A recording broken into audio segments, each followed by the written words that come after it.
welcome. Thank you. Please provide your name and background. I'm Professor Janet Treasure and I'm from King's College London. I'm a psychiatrist. So you do work on eating disorders. Can you tell us what the current thinking on eating disorders is and what the types are?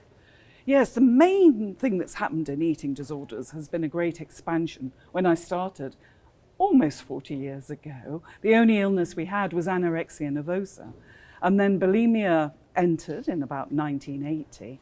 And just 2 years ago, we had in the DSM-5, ARFID and binge eating disorder. But there are many other subtypes. One that's particularly important because of its dangers is diabetes and eating disorder. What insights can be drawn from the literature that will impact the development of new treatments for eating disorders? Well, we've had a great sea change because of the literature, particularly on genetics. There's been a large GWAS study.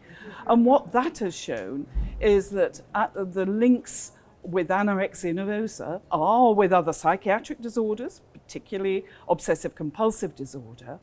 But there is also links with the metabolic profile.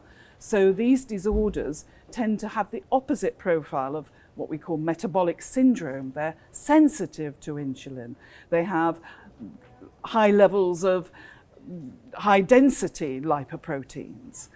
So that has made us think that these disorders are probably paradigms of psychosomatic disorders. What are some of the diagnostic criteria of the different eating disorders? Well, the main aspects, of course, are eating.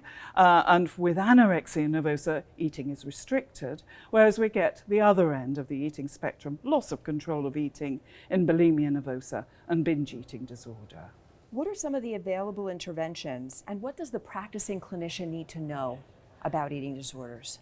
Most interventions at the moment are psychosocial. Most guidelines have most research on that area. There are new drugs that are showing some potential, perhaps in addition to those psychosocial interventions. But what the physician needs to know that these are complex. They're a mixture of metabolic vulnerabilities as well as psychiatric vulnerabilities. Thank you so much for your time. Thank you very much indeed.